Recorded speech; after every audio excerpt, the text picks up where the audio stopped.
Welcome class 10th। आप देख रहे हैं एसएसटी और मैं रश्मि पवार। आज आपके सामने एक नई वीडियो लेकर आई हूँ जो कि है history chapter number 1, the rise of nationalism in Europe. तो जानेंगे नेशनलिज्म के बारे में यूरोप के। तो वीडियो को स्टार्ट करने के पहले मेरे चैनल को सब्सक्राइब तो आपने कर ही लिया होगा, अगर नहीं किया है तो कर लीजिए। लाइक शेयर एंड कमेंट करना बिल्कुल ना भूलें। तो स्टार्ट करते हैं। History chapter 1, rise of nationalism in Europe, Frederic Sorrieu vision of world. ये क्या है? यहाँ पर एक पिक्चर आपको शो हो रही है। ये पिक्चर क्या दिखा रही है कि एक यहाँ फ्रेंच आर्टिस्ट है फ्रेडरिक सोरियू। उन्होंने एक सीरीज ऑफ 4 प्रिंट्स बनाई, एक पेंटिंग इन्होंने बनाई जो कि 1848 में इन्होंने प्रिपेयर करी, जिसमें इन्होंने विजुअलाइज किया अपना ड्रीम। वो क्या ड्रीम? जिसमें दुनिया को देख रहे थे एक डेमोक्रेटिक और सोशल रिपब्लिक के रूप में। इसके 4 प्रिंट्स में हम क्या देख पा रहे हैं? फर्स्ट प्रिंट जो है वो दिखाता है यूरोप एंड अमेरिका के लोग मार्च कर रहे हैं एक लंबी सी लाइन में, और स्टैचू ऑफ लिबर्टी दिख रहा है यहाँ पर। जब ये इससे पास से होकर के गुजर रहे हैं तो इसको ये होमेज दे रहे हैं। होमेज मतलब श्रद्धा भाव अपना दिखा रहे हैं। स्टैचू ऑफ लिबर्टी के एक हाथ में है ज्ञान की मशाल जो कि एक, और दूसरे हाथ में है charter of rights of man, यानी कि मानव अधिकारों का चार्टर। ये एक फीमेल फिगर है जिनके दोनों हाथ में ये चीज़ें हैं, हम देख पा रहे हैं इस पिक में। और ज़मीन पर देखो, ज़मीन पर पड़े हुए हैं वो टूटे हुए अवशेष जो कि मोनार्कियल इंस्टीट्यूशन के या निरंकुश इंस्टीट्यूशन के टूटे फूटे जो अवशेष हैं वो बिखरे पड़े हैं ज़मीन पर। तो सोरियू के यूटोपियन विज़न में लोग जो हैं दुनिया भर के इकट्ठा हुए हैं अलग अलग देशों से, अपने अपने फ्लैग्स को लेकर के, अपने अपने नेशनल कॉस्ट्यूम से उन्होंने वियर की हुई है खुद को आइडेंटिफाई करने के लिए। तो ये जो है यूटोपियन विज़न, इसका क्या मतलब होता है? यूटोपियन विज़न जो वर्ड है इसका मतलब होता है पॉलिटिकल या रिलीजियस फिलोसफीज। वो पॉलिटिकल या रिलीजियस पॉलिसीज़ जो कि क्लेम करती हैं कि पॉसिबल है एक नई और परफेक्ट सोसाइटी बनाना जिसमें कि हर कोई खुश हो। ठीक है, तो ये पिक के थ्रू हम देख पा रहे हैं यहाँ एक लंबी सी लाइन है यूरोपियंस की, और ऊपर आसमान में दिखाई दे रहे हैं वो एंजल्स, और साथ में जीसस क्राइस्ट जो कि लोगों को ब्लेसिंग दे रहे हैं और खुश हो रहे हैं इस सारे सीन को देख करके। लोगों को इस तरह से हैप्पी मोमेंट में देख करके वो उनको ब्लेसिंग दे रहे हैं, आशीर्वाद दे रहे हैं ऊपर से। तो प्रोसेसन जो है उसको लीड कर रहा है यूनाइटेड स्टेट्स, स्विट्जरलैंड, जो सबसे आगे यहाँ पर दिखाई दे रहे हैं फ्रांस और जर्मनी। जर्मनी के बाद ऑस्ट्रिया और Sicilies, Lombardy, Poland, England, Ireland, Hungary और रशिया की किंगडम के लोग हैं जो हम देख पा रहे हैं इस पिक में। हेवन से क्राइस्ट, सेंट, एंजल्स जो है वो इस सीन को देख रहे हैं और पूरे खुश हो रहे हैं और अपने ब्लेसिंग्स दे रहे हैं। तो यहाँ पर आर्टिस्ट जो है वो सिंबलाइज कर रहा है पूरे देश के अंदर, पूरी दुनिया के अंदर जो नेशंस हैं उनकी फ्रेटर्निटी को, उनके ब्रदरहुड को। फ्रेटर्निटी मीन्स होता है ब्रदरहुड, भाईचारा। 19th सेंचुरी में नेशनलिज्म इमर्ज हुआ एक ऐसी फोर्स की फॉर्म में जो कि एक बड़ा चेंज लेकर के आए यूरोप के पॉलिटिकल और मेंटल वर्ल्ड में। और इन चेंजेस का रिजल्ट हुआ नेशन स्टेट का इमर्जेंस, नेशन स्टेट का फॉर्म होना। नेशन स्टेट यानी कि जो छोटे छोटे रियासतें टाइप या छोटे छोटे पार्ट्स में जो डिवीज़न था वर्ल्ड का, उनको यूनिफिकेशन करना, यानी कि नेशन में चेंज करना। तो ये जो आइडिया था फ्रेंच रेवोल्यूशन से आया था लोगों को, नेशनलिज्म का, नेशन स्टेट बनाने का। The French revolution and the idea of the nation. 1789 nationalism आया फ्रेंच रेवोल्यूशन के साथ, और पॉलिटिकल एंड कॉन्स्टिट्यूशनल चेंजेस से यहाँ पर फ्रेंच सिटीजन्स जो है मोनार्की से ट्रांसफ़र कर देते हैं अपनी कंट्री को, किस में? डेमोक्रेटिक फॉर्म में। मोनार्की चली आ रही थी, आपने उस चैप्टर में 9th क्लास में पढ़ा था कि लुई 16 जो था उसके बाद यहाँ पर काफ़ी सारे रेवोल्यूशन के बाद लोगों ने यहाँ पर डेमोक्रेसी डेवलप करने में कामयाबी पाई। तो बहुत सारे मेजर्स, बहुत सारी प्रैक्टिस इंट्रोड्यूस की गई, जैसे कि ला पैत्रे, ला सितोयन, यानी कि जो फ्रेंच पब्लिक थी, फ्रेंच में जो था वो फादरलैंड के लिए पैत्रे यूज़ कर रहे थे ये लोग, और सिटोयन मतलब सिटीज़न। एक न्यू फ्रेंच फ्लैग यहाँ इंट्रोड्यूस हुआ, ट्री कलर, और पहले वाले को हटा करके उसको यहाँ पर लाया गया। डेमोक्रेसी एस्टैब्लिश हो गई यहाँ पर फ्रांस के अंदर। बट उसके बाद जब आ जाता है नेपोलियन, तो नेपोलियन जो है वो डेमोक्रेसी को डिस्ट्रॉय कर देता है। सिविल कोड लेकर के आता है नेपोलियन अपने साथ 1804 में, जिसको नेपोलियनिक कोड के नाम से जानते हैं, जिसमें कि सारी प्रिविलेजेस, सारी सुविधाएं जो थी वो बर्थ बेस कर दी गई। स्टैब्लिश करा गया इक्वलिटी को कानून के सामने, और राइट टू प्रॉपर्टी को सिक्योर कर दिया गया। जैकबिन क्लब, ये जो टर्म है जैकबिन क्लब, ये क्लास 9th में आप पढ़ के आए हैं द फ्रेंच रेवोल्यूशन चैप्टर में। ये एक पावरफुल क्लब था फ्रांस का, जिसके मेंबर्स जो थे वो मिडिल क्लास से बिलोंग करते थे। मिडिल क्लास के जो लोग थे, जो एजुकेटेड हो चुके थे, वो जो प्रोफेशनल्स थे, उन लोगों ने जब ये स्थिति देखी फ्रांस की, तो उन लोगों ने अपना जो है यहाँ पर डेमोक्रेसी के लिए बहुत सारे एफर्ट्स किए। तो ये मिडिल क्लास के लोग थे। जो जैकबिन क्लब था ये फॉर्म किया गया कॉन्स्टिट्यूशन बनाने के लिए।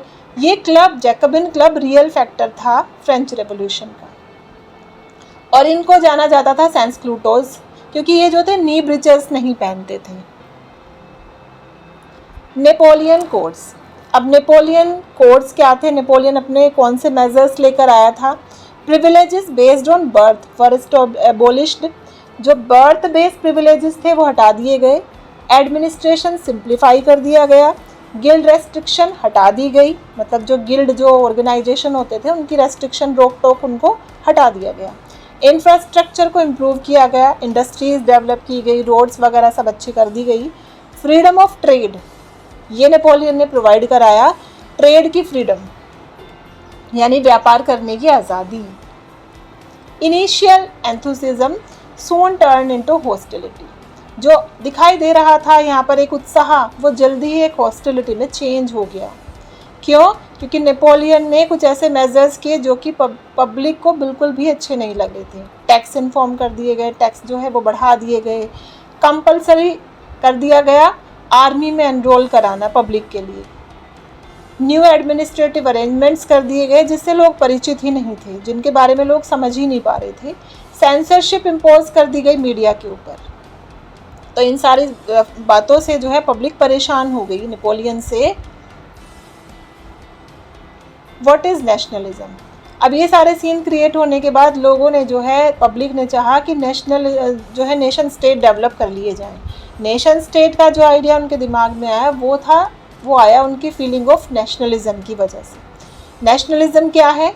नेशनलिज्म होती है एक sense of common identity and unity among people of a nation. किसी देश के लोगों के बीच में जो सेंस होती है कॉमन आइडेंटिटी, एक यूनिटी की, उसको बोलते हैं नेशनलिज्म, यानी कि देशभक्ति की भावना। 18th एंड 19th सेंचुरी के यूरोप में ये डेवलप हुई, स्पेशली फ्रेंच रेवोल्यूशन के बाद, 1789 के बाद। नेशन स्टेट वो कंट्री जहाँ पर लोग शेयर करते हैं common language, common culture, common history and common identity. How did nationalism and the idea of the nation of state emerged in Europe? Europe में नेशनलिज्म का जो फीलिंग थी, जो आइडिया था, वो कैसे आया? Emergence of nationalism in Europe. Middle class के जो लोग थे यूरोप के, उन्होंने रिस्पॉन्सिबिलिटी ली कि वो दो लोगों के अंदर सेंस ऑफ नेशनलिज्म लाएंगे, उसको फैलाएंगे। ये वो लोग थे जिनके पास ठीक ठाक पैसा था, बट लिबर्टी एंड राइट्स नहीं थे, उनको आज़ादी नहीं थी, उनको कोई अधिकार गवर्नमेंट नहीं दे रही थी। मोस्ट ऑफ द लैंड और प्रॉपर्टी जो थी वो एरिस्टोक्रेट के अंडर थी, राजतंत्र के लोगों के पास थी। मिडिल क्लास, ये इन्होंने अपना ग्रुप बनाया अलग अलग फिलोसफीज के हिसाब से, radicals, liberals and conservatives. Liberal nationalism, liberals उदारवादी, ये फेवर में थे डेमोक्रेसी की। रेडिकल्स की तरह ये लोग भी डेमोक्रेसी चाहते थे, बट वो चाहते थे कि जो रेडिकल्स जो थे वो चाहते थे कि जो राइट टू वोट है वो रिच लोगों को ही मिले। और ये चाहते थे डेमोक्रेसी, इन्होंने डिमांड की लिबर्टी एंड इक्वलिटी की समाज के अंदर। पॉलिटिक्स में लिबरल्स ने डिमांड की ऑटोक्रेसी का एंड हो, प्रिविलेजेस सबको मिले। इन्होंने डिमांड की right to vote and the government of people, कि पब्लिक को जो है राइट टू वोट मिले और जो गवर्नमेंट बने वो लोगों की हो, यानी कि डेमोक्रेसी।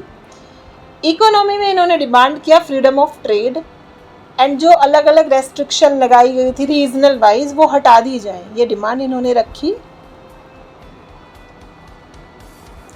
लिबरल, लिबर जो वर्ड होता है इसका मतलब होता है free, Libre word means free.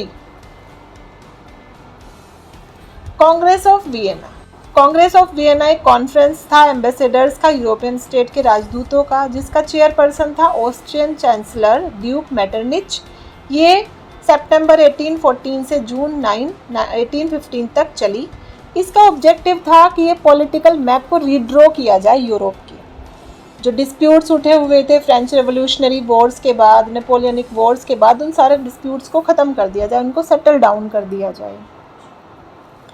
Vienna Congress में क्या कौन कौन से डिसीजन लिए गए? फ्रांस बर्बन डायनेस्टी को रिस्टोर कर दिया गया, यहाँ पर लुई 18 यहाँ पर राजा बन गया। डेमोक्रेसी जो इस्टेब्लिश हो चुकी थी वो जो है वापस से फिर मोनार्कियल में आ गई। सारी टेरिटरीज जो है वापस ले ली गई फ्रांस से। न्यू स्टेट सेटअप की गई फ्रांस के आसपास ताकि इसका एक्सपेंशन को रोका जा सके।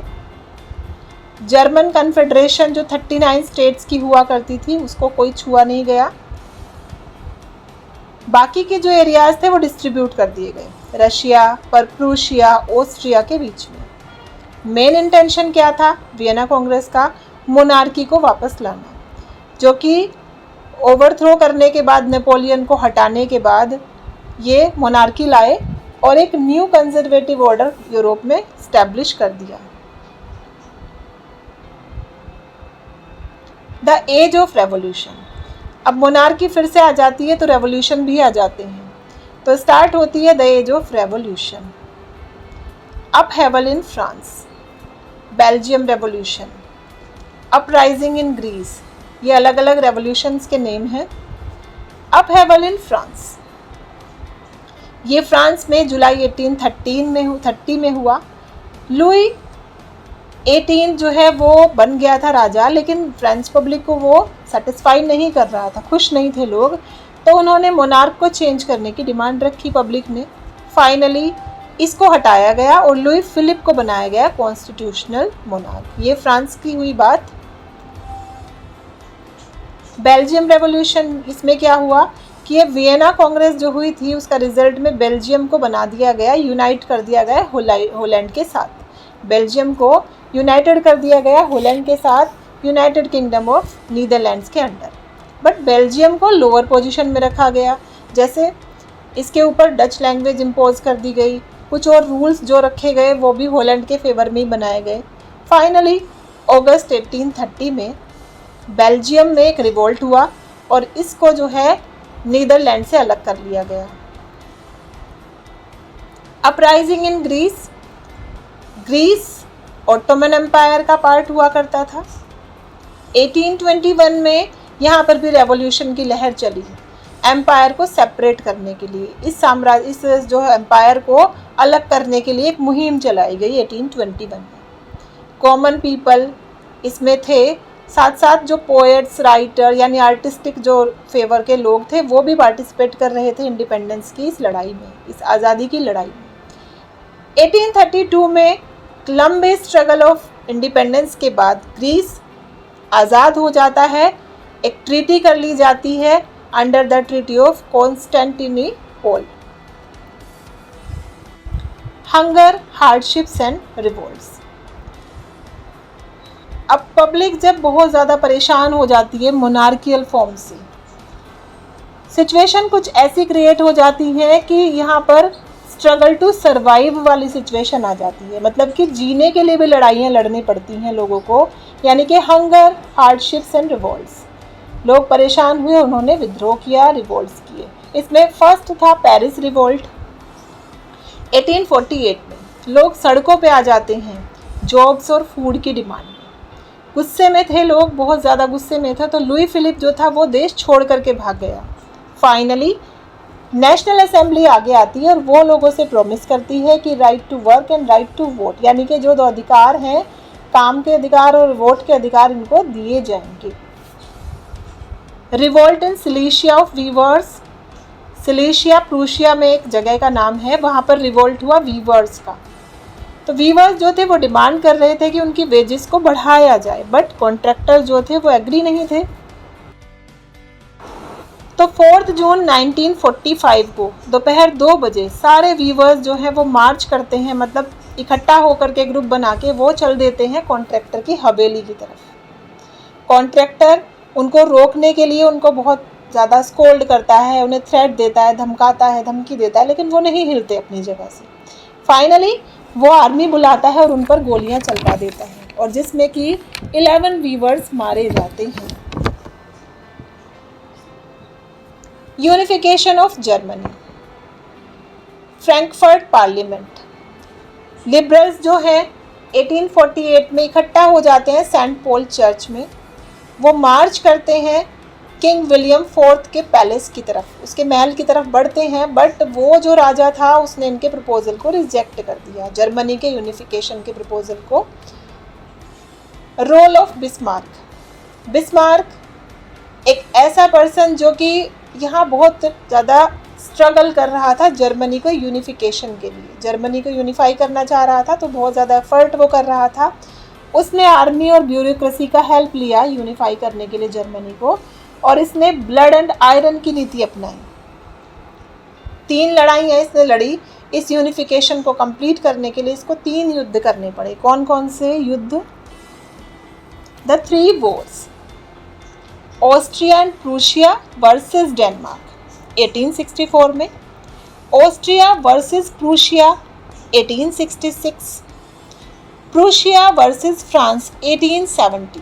ये 3 वॉर्स थी जिनके बाद जर्मनी जो है फाइनली यूनिफाई हो जाती है, उसका यूनिफिकेशन हो जाता है, एकीकरण हो जाता है।